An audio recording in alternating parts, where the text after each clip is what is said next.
တလင်သာရီတိုင်းဒေသကြီးဘိန်းမြို့မှာပင်လယ်ကမ်းရိုးတန်းတယံဇာတစီမံအုပ်ချုပ်လုပ်ကိုင်မှုညှိနှိုင်းအစည်းအဝေးကိုဇူလိုင်29ရက်ကကျင်းပခဲ့ပါတယ်။အစည်းအဝေးကိုတိုင်းဒေသကြီးတယံဇာတနဲ့တဘာဝပတ်ဝန်းကျင်ထိန်းသိမ်းရေးဝန်ကြီးဦးသိန်းလွင်ဖိတ်ခရိုင်စီမံခန့်ခွဲရေးနဲ့အုပ်ချုပ်ရေးကော်မတီဥက္ကဋ္ဌနဲ့သက်ဆိုင်ရာဌာနဆိုင်ရာတာဝန်ရှိသူတွေတက်ရောက်ဆွေးနွေးခဲ့ကြပါတယ်။ဆွေးနွေးပွဲတွင်နိုင်ငံတော်အဆင့်ဗဟိုကော်မတီရဲ့ဆုံးဖြတ်ချက်တွေကိုအကောင့်ထဲပေါ်ဆောင်ရေး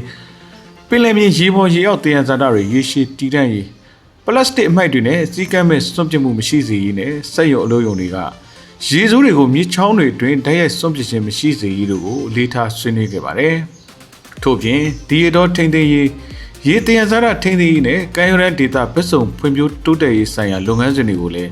ကဏ္ဍအလိုက်ညှိနှိုင်းဆွေးနွေးခဲ့ကြပါတယ်။အစည်းအဝေးပြီးမှာတော့ပင်လယ်ကမ်းရိုးတန်းတယံဇာတစီမံအုပ်ချုပ်လုပ်ကိုင်မှုခရိုင်အဆင့်ကော်မတီကိုမကြာမီဖွဲ့စည်းပြီးသက်ဆိုင်ရာဌာနတွေနဲ့ပညာရှင်တွေပူးပေါင်းကတဘာဝပတ်ဝန်းကျင်နဲ့ပင်လယ်ကမ်းရိုးတန်းတယံဇာတတွေကိုရေရှည်ထိန်းသိမ်းသွားမယ်လို့သတင်းရရှိပါတယ်ခင်ဗျာ။